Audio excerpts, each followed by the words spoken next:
Takulandirani ku AMTV Malawi kuchimake kwa nkhani zenizeni. Ngati nkhani imeneyo kuno kulibe, dziwani kuti nkhani imeneyo ndi yabodza.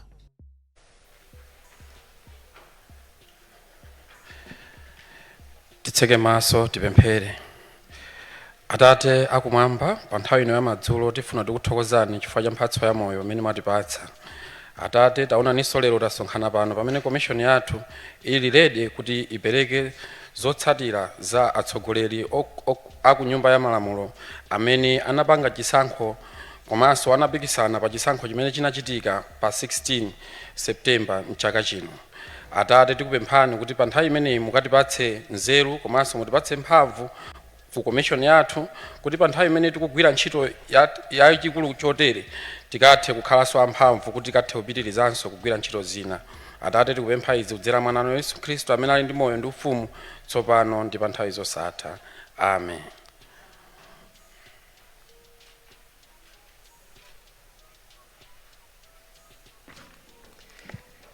Zomwe kwambiri bambo Mpupu. Choyamba ndipereke ulemu kwa apa mpando Malawi Electoral Commission Justice Annabel Mtalimanja komanso ma commissioners onse kuchokera ku Malawi Electoral Commission. Make Chief Elections Officer bambo Andrew Mpesi ndi ma deputy onse awiri komanso onse ogwira ntchito ku Malawi Electoral Commission. Ndiperekenso ulemu kwa Major General George Piri, Chief of Military Operations kuchokera ku Malawi Defence Force ndi ma officers onse aku Malawi Defence Force. Commissioner Barbara Tsiganchenga kuchokera ku Malawi Police Service komanso ndi ma officers onse kuchokera ku Malawi Police Service.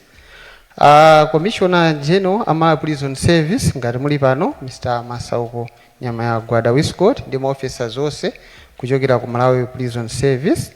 Mwapaderanso ndipereke ulemu kwa UN Resident Coordinator Mai Rebecca Ada Donto komanso oyimirira bungwe la UN Women Mai Lete Chiwala komanso ndi ambassador kwa Ireland Mai Kate Brade. Ndiperekenso ulemu kwa onse amene ali ma observers komanso oyimirira mabungwe omwe siaboma amene muli pano. Anzanga aku nyumba zofalisa mawu ndiyena onse ndingoti amayi ndi abambo pamene mulipo ngati sina kutchule mu ulemu wanu mulandire. Madzulo ano commission ikufuna ilengezenso zosatira za chisankho koma adikhala tikuyang'ana ku za chisankho cha aphungu a nyumba ya malamulo ndi ndikhale ndikuyitana apa mpando Malawi Electoral Commission kuti atipase uthenga. Good evening, ladies and gentlemen, wherever you are, wherever you're watching us from. This evening, the Malawi Electoral Commission has convened another briefing for all electoral stakeholders regarding the management of the results for the 16th September general election. Today, the Commission would want to give an update regarding the parliamentary elections. So, I'll be inviting the chairperson of the Malawi Electoral Commission to give us the address from the Malawi Electoral Commission. Thank you, Chair. Thank you, Sangwani. Your Excellencies here present this evening, Major Generals and Commissioners from the MDF and Malawi Police Service, as well as the Malawi Prison Services and Department of Immigration, Commissioners of the Malawi Electoral Commission, members of staff led by the CEO, media and observers, the UN family, distinguished ladies and gentlemen, good evening. It is with a sense of humility and honor that we come before you again as the Malawi Electoral Commission to perform this noble task of announcing the results for the parliamentary elections that we had on 16th September. First of all, allow us to thank God for the grace to sustain us this far from the time we went to the polls and immediately transition through the determination of results to where we are today. We also wish to commend every Malawian for maintaining peace and calm throughout the process, and we believe that we will continue to do so, not only as we continue to manage and determine the results, but even in the period thereafter. Following the release of the presidential election results on 24th September, the Commission immediately transitioned to determine the parliamentary election records. As we announced on that day, we had 14 days within which to do that, and today is the 13th day, and we're here with partial results for the parliamentary elections. We'll complete the task tomorrow. Before declaration of the results, allow us to address a few issues. Number one is the uncontested parliamentary seat. Monga tina fotokozerera ku Lilongwe Chirobwe constituency kumene kusukuna chitike chisankho cha Aphungu mu nyumba ya malamulo chifukwa chokuti kunali candidate mmodzi opanda opikisana naye amenewa ndi Mr. Lawrence Jazia achipani cha Malawi Congress, ndipo chifukwa chokuti analibe opikisana nawo iwowa tinalengeza kale kuti amenewa ndi amene anapambana ndipo ndi amene akhale phungu wa nyumba ya malamulo kudera limeneli. Tifotokoze tsopano za madera angapo kumene chisankho chinayimitsidwa kapena kumene tafotokoza kuti chisankho chikufunika chichitikenso kachikena.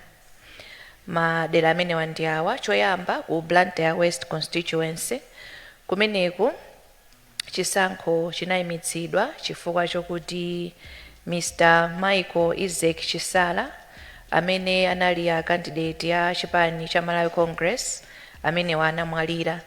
Pachifukwa cha chimenechi chisankho chinayimitsidwa ndipo tidzachita ma by elections kumeneku. Masiku ake tidzachita kufotokoza bwino lomwe. Ku Nkhotakota Liwaladzi constituency kumeneku tinafotokoza kuti chisankho chayimitsidwanso potsatira chigamulo cha ku khoti chimene anapeza Mr. Daniel Binda amene anapempha bwalo la khoti kuti liunikire chiganizo cha bungwe la Malawi Electoral Commission kuwa rejecting his nomination chifukwa chokuti anapereka nomination fees zochepa. Potsatira chigamulo chimenechi chisankho chinayimitsidwa ndipo tiyembekezera zotsatira za ku khoti kuti tilongosola motani kumalo kumeneku.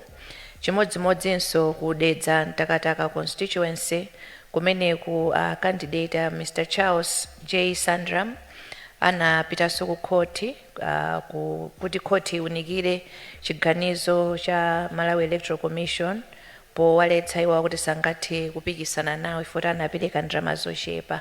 Pamene tikuyembekezera zotsatira za ku khoti ndiye kuti kumeneku chisankho chili choyimitsidwa. Lilongwe City Ntandire Ntsiriza constituency kumeneku chisankho chinachitika kwa mabungwe la meki lapanga chisankho kuti lapanga chiganizo kuti chisankho chimenechi chiyimitsidwe kaye chifukwa chokuti kunali zovuta malingana ndi mene mavoti osavomerezeka analongosoleredwa. Pamalo mene malamulo amafotokozerera mavoti oti ndi osavomerezeka ali ndi ndondomeko yake imene timayenera kutsatira, ndipo bungwe la meki linalandira chidandaulo kuti mavoti osavomerezeka amenewa sanawerengeredwe motsatirana ndi malamulo. Ndipo titawunikira zimene zinachitika kumeneku tinaona kuti lamulo silinatsatiridwe chifukwa chokuti mavoti osavomerezedwawa anatsekulidwa ku district council zimene sizimayenera kutero.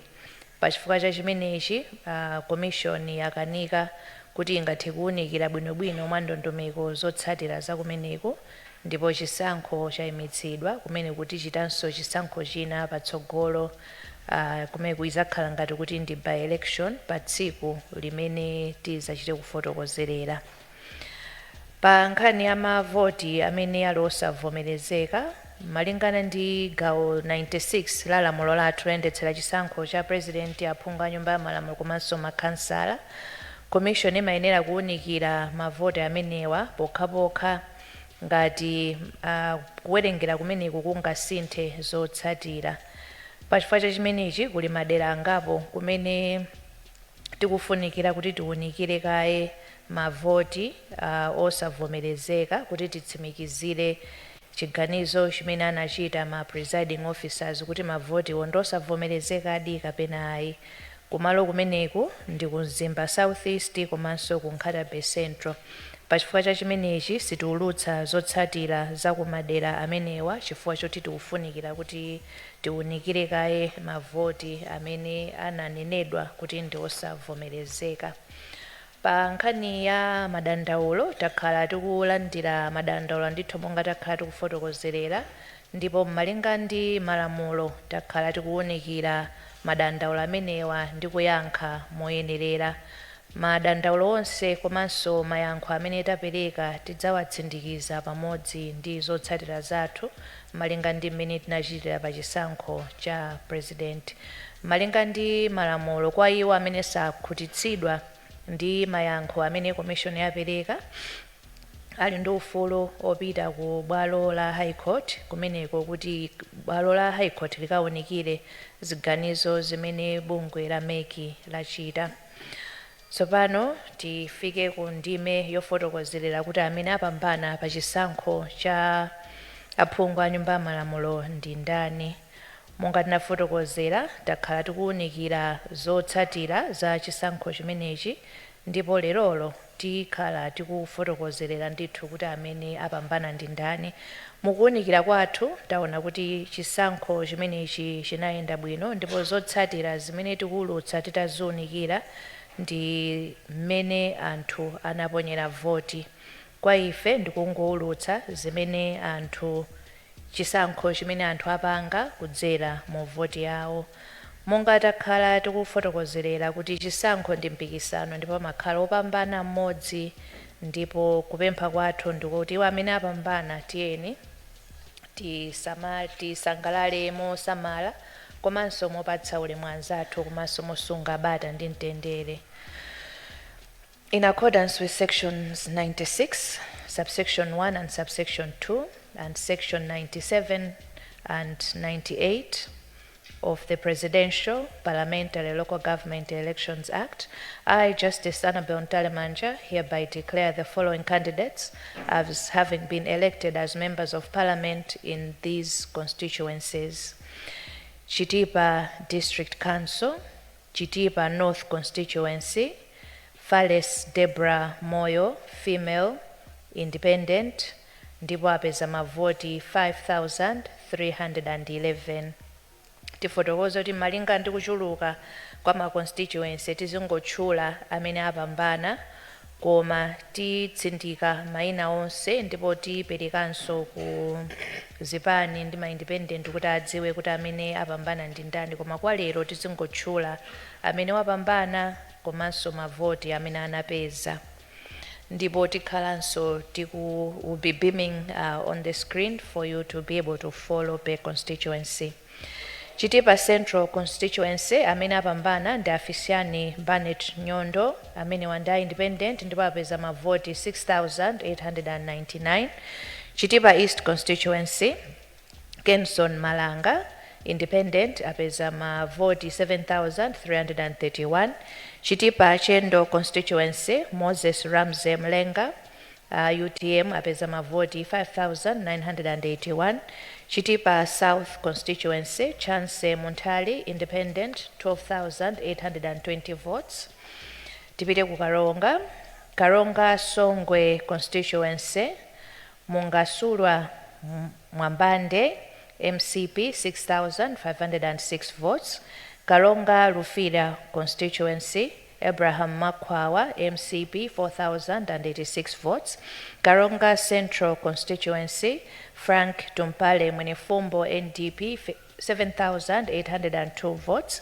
Karonga Nyungwe, Kenneth Ndovi, UTM, 6,985. Karonga South Constituency, Duncan Kaonga, PP, 17,198. Karonga Town Council, Karonga Town Constituency, Daniel Chitonya, MCP, 9,434. Tipite ku Rumpi North Constituency, Japi Muhango, DPP, 11,028 votes. Rumpi West constituency, Yona Adadawiza Mkandawire, independent, 11,109 votes. Rumpi East constituency, Florence Shapiro Kimbi, Afford, 5,787. Rumpi Central constituency, Enoch Chakufwa Chihana, Afford, 6,822 votes.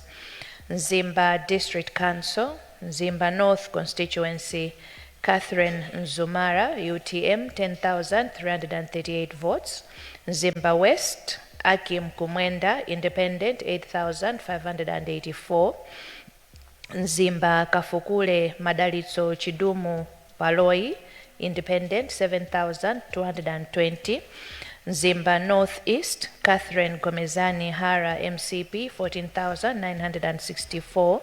Nzimba Central, Vitumbiko Audience, Zasamula Munda, independent, 13,042 votes. Pardon me if I have butchered the name. Nzimba East, Mines Ngoma, independent, 8,688 votes. Nzimba Hora, Martha Muntari, DPP, 6,486. Nzimba Southwest, Kumbo Hastings Kajali, Freedom Party, 5,674. Nzimba Solola, Rightwell, Alex Mahowe, DPP, 5,874. Nzimba Perekezi, Ulunji Fikani Nyerenda, Afford, 4,623. Nzimba South, Emmanuel Jere Jambulanyina, MCP, 22,137. Nzimba Luelezi, Fisher Kenani Nkwazi, independent, 10,198 votes. Tibide ku Nkata Bay. Nkata Bay North, Mackenzie Chipalamoto Nkwazi, DPP, 4,670. Nkata Bay Mpamba, Jacob Ntambalika, independent, 6,871. Nkata Bay West, Paulos Chiumya, DPP, 3,919. Nkata Bay Chintechi, Noah Freeman, PP, 3,395. Nkata Bay, let me take that again. Nkata Bay Chintechi, Noah Freeman Chimpeni, PP, 3,395. Nkata Bay South, Emile Piri, UTM, 3,614. Zuzu City Council. Zuzu City North, Frasco Paul Mkandawire, MCP, 4,988. Zuzu City West, William Peter Mkandawire, independent, 10,565. Zuzu South East, William Chikweta Kaweche, independent, 8,136. Likoma District Council. Likoma Islands, Charles Chilambula, DPP, 3,172. Nkotakota Dwangwa, Dorothy Chikonje, MCP, 9,898. Nkotakota Central, Sylvester Ayuba James, independent, 7,099 votes. Nkotakota Chia, Griselda Jeffrey, MCP, 10,441. Nkotakota Nkula, Skefa Mlongoti Chimoto, MCP, 12,661. Kasungu District Council. Kasungu North, Beatrice Rosebe Mwale, PP, 11,537. Kasungu Northwest, Emmanuel Joseph Mseteka, MCP, 7,685. Kasungu West, Jailos Kalenje Bonongwe, MCP, 8,101. Kasungu Northeast, Oswald C. Chirwa, DPP, 7,635. Kasungu East, Felix Nkoma, independent, 11,092. Kasungu Central, Chikondi Chisale, MCP, 13,194. Kasungu South, Gordon Chizimba, Independent, 13,947. Let me take that again. Kasungu Southeast, Gordon Chizimba Msilimba, Independent, 13,947. Kasungu Southwest, Miriam Jekapu, Independent, 9,206. Kasungu South, Simplex ED Chichola, MCP, 12,349. Kasungu Municipality, Noel Kaputa Nkubwi, Independent, 7,109. Nchisi District Council, Nchisi North, Arnold William Kadzanja, MCP, 10,494. Nchisi West, Moses Mike Chakana, let me take that. Nchisi West, Moses Mike Chakana, Independent, 10,584. Nchisi Central East, Olipa Chimangeni, MCP, 12,894. Nchisi East, Phoebe Chiku Chikaonda, Independent, 7,269. Nchisi South, Peter Gamula, Independent, 19,141. Dowa District Council, Dowa Ngala, Innocent Kazombo, Independent, 6,200. Dowa Kasangadzi, George Jefferson Kadzipatike, MCP, 18,006. Dowa Mpudzu, Arthur Martin Sungita, MCP, 12,068. Dowa Central, Annie Namani Chibwana, Independent, 19,085. Dowa Mdolera, Kendo Zivile Kamwendo, Independent, 14,381. Dowa North East, Samuel Dalitso Kawale, MCP, 12,142. Dowa West, Aida Chitsosa Nchenga, Independent, 14,357. Dowa East, Richard William Chimwendo, MCP, 25,111.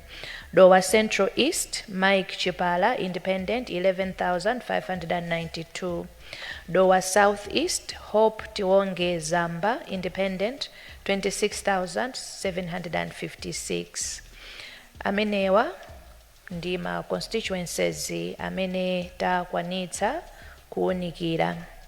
Mawa tibweranso kuti tizamalizitse ma constituencies amene atsala. Nthawi imeneyi tidzafotokozanso kuti kodi madandaulo komanso kuunikira mavoti amene ananenedwa kuti ndosavomerezedwa talongosola motani. Pamene tikumaliza mutilole ife akubungwe meki kuti tifunire zabwino onse amene apambana pa chisankho ichi monga mmene talengezera. Kupambana kwanu sikwa inu nokha komanso zikuonetsa chikhulupiriro chimene amalawi amene akuvoterani ali nacho mwa inu. Ndipo kuwina chisankho ichi ndi chabwino komanso ndi udindo umene muli nawo kusonyeza kuti nzika zakudalirani kuti muwatsogolera komanso ndi masomphenya amene muli nawo komanso kudzipereka kumene muli nako kuti muwatumikira moyenerera. Timafuna tifotokozere mokumbutsira kuti utsogoleri ndi ofunika kuti aliyense akhale pansi panu komanso kuti ntchito imene mutagwire mukhale mukutumikira Malawi amene akusankhani komanso iwo amene sanakusankheni foti pamene mwakhala atsogoleri ndoti ndi mnatsogoleri awonse. Tikukhulupirira ifeyo ngati abungwe meki kuti inuyo mukhala omangirira osati opasula komanso kuti mukhala kukhazikitsa bata ndi mtendere kuti dziko lathu lingapitirize kukhala mwa mtendere motero komanso kuti tonse ngati Amalawi tikhoza kuyenda limodzi pa nkhani ya chitukuko. Tinenenso mobwerenza mopempha kuti tiyeni tonse tipitirize kusunga bata ndi mtendere malinga ndi mmene tachitira ulendo umene tikuchokera ku nthawi ija amene ali ndi kampeni mpaka kufika pano. Tiyeni tisunge bata ndi mtendere kwa iwo amene tapambana, tiyeni tisangalale koma momangirira tonse kuti tisakhale tikupasula koma tikumangirirana. Kwa iwo amene sizinayende ukasikomaliza zisankho zimabweranso mwa nthawi ndi nthawi. Choncho tikulimbikitseni kuti nanunso musunge bata ndi mtendere. On behalf of the Commission, congratulations to all the winners. I wish you well. Have a good evening.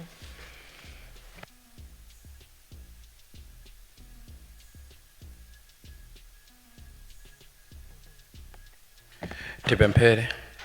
Atate tikuyambikaniso pa nthawi ino pamene tikutsekera msonkhano wathu mwakhala nafe pa nthawi imene komishoni imalengeza zotsatira zosiyanasiyana m'madera osiyanasiyana. Atate pa nthawi imene tikunyamuka mungatiteteze anthu ena amene tikuyenda mzitsulo komanso munjira zosiyanasiyana kapatseni chitetezo kuti akathe kufikanso kutinso mawa tidzathe kukumananso pompano kuti tidzathenso kumva zotsatira zina. M'dzina la Yesu Khristu tapemphera. Amen.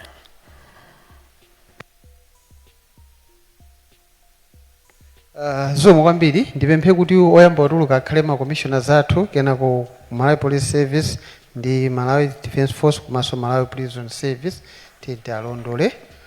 Tikuthokozeni nonse kuti munabwera kumwambo wathu wa lero. Zikomo. Osayiwala kupanga subscribe ku channel ya AMTV Malawi.